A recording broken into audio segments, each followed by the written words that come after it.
Guys, Clinton Jaws, I've started this over about 4 times because I don't really know what to say. Stay with me, okay? I guess I'm trying to make my point while I make this video, while I go along. I'm playing it by ear, really. I woke up Monday. It's Tuesday. It's been Tuesday all day today. I woke up Monday, and I seen a clip on CBC with your mayor from Ottawa, Jim Watson. I didn't even know this guy existed.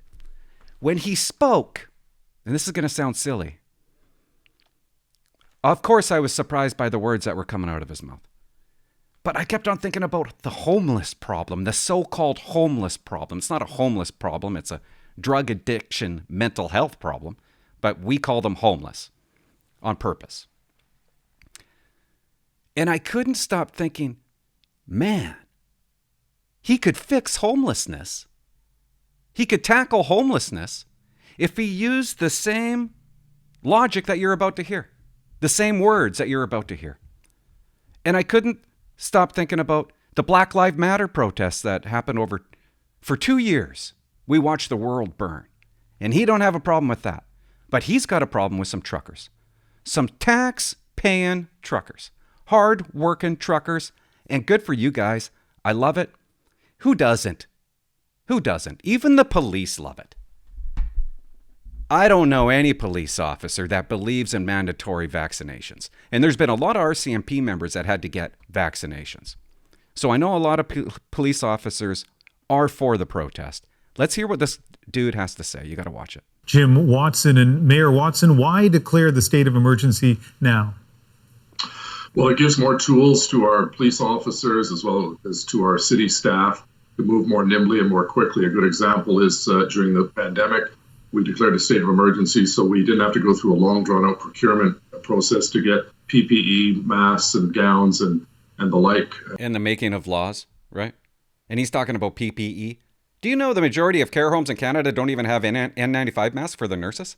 Not even fitted. Don't even have them. It's been 2 years. N95 mask, the best mask a nurse can wear. Don't have them. Just thought I'd throw that in. And does it reflect an assessment that anything has become more dire or more concerning on the streets now? Dire. Well, we're seeing some positive movements. For instance, the police have cracked down on diesel fuel going into the red zone, the so-called red zone right in front of Parliament Hill. Oh, my God. The police are cracking down on diesel, and I'm going to get into that on a different podcast. But who cares? Why would I'm not going to say it. Why is he bringing up diesel?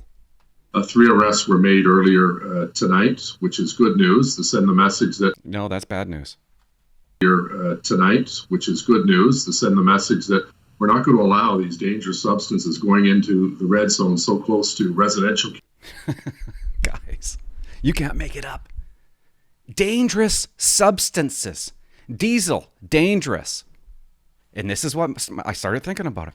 Illegal drugs are dangerous. Ingesting drugs is dangerous. What's he doing about that? He's not doing anything about that. You know what they do about it? They build injection sites so the homeless can inject the dangerous substance into their body safely. He's not worried about that. He's more concerned about diesel coming into a protest because it's dangerous. And the public, as you know, particularly those that live in the communities around Parliament Hill, they're fed up with the boorish behavior, the honking of horns.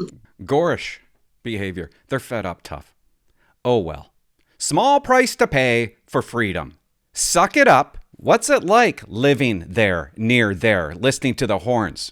Big deal. You don't have a problem with homeless people walking up and down the street shaking and baking because they got meth and cocaine in their system. You're going to complain about horns? You're going to focus your attention on horns?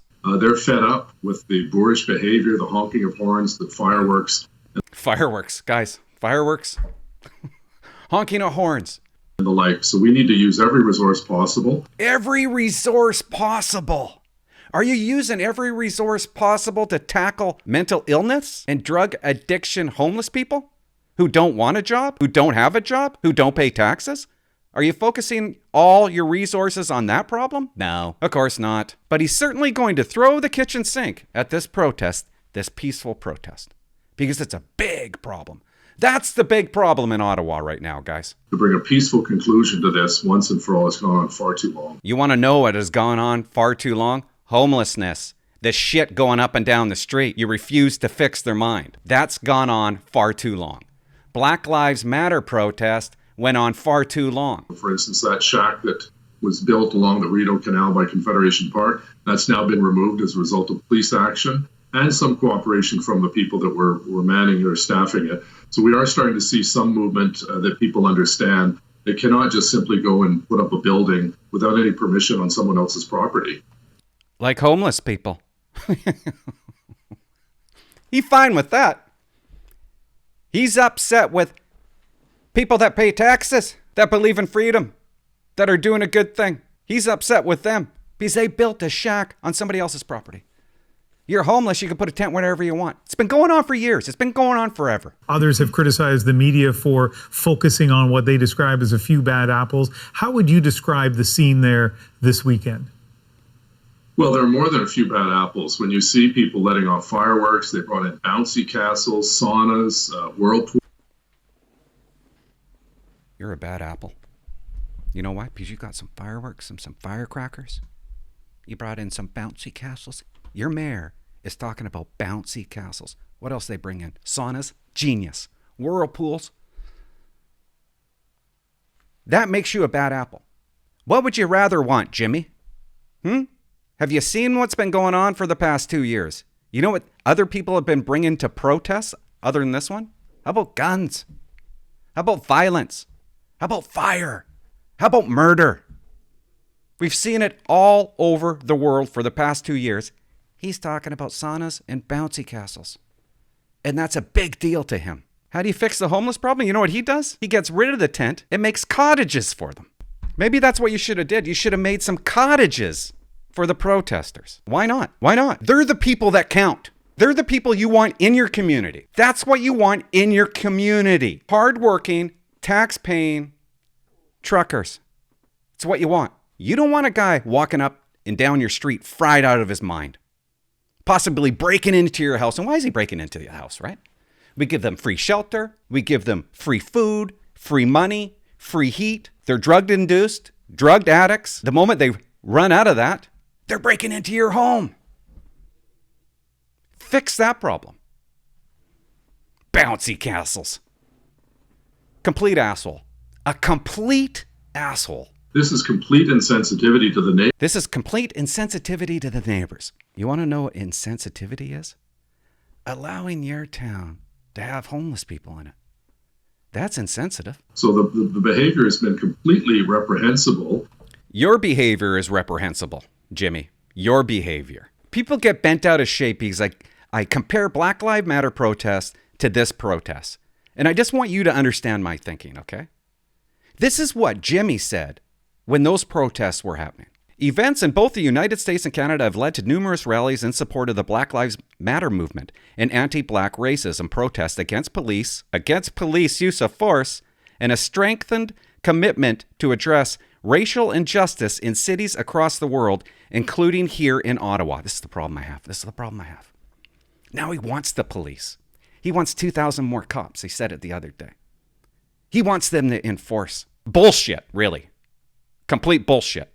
But yet he stood behind the Black Lives Matter, a group that is known to not believe in family, to not believe in the nuclear family, to not believe in police, to not believe in jails, that believe in defunding police, abolish police, pigs in blankets fry 'em like bacon.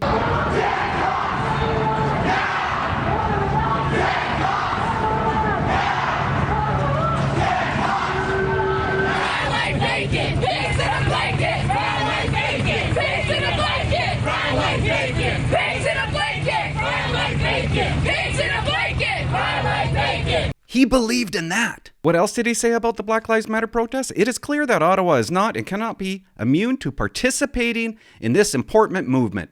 He encouraged protests. This can only end with sustained, concrete action, is what he said. You support criminals, you support drug addicts, but you don't support truckers, tax-paying truckers, hard-working people that are protesting peacefully. Truckers make a community better, guys. Homelessness Doesn't. It destroys a community. It ruins a community. And I know I'm talking about homelessness. I don't know why, but it just makes sense to me. I've done a lot of videos on homelessness and I can't stand it anymore. It's an easy cure. You apprehend them, but they won't fix it. But he's sure as shit gonna fix this. We'll praise the people that don't contribute to the community and punish the ones that do. If you suffer from mental illness, love drugs, and just don't want to work, we'll give you free food, free money, free shelter, and a free tent. But if you're a protester, we're going to take that away from you. Do you require a place to inject your illegal drugs? We'll build one for you. No gas, no horns, no GoFundMe. That's what you did to truck drivers. The people who keep the economy moving. From wood to food to plastics to steel to automotive parts, trucking makes modern manufacturing possible. Jimmy, this movement, this is the important one. This is the important movement. It's about freedom. It's about getting rid of lockdowns, restrictions, and mandatory vaccinations. And this can only end with sustained, concrete action. What's that?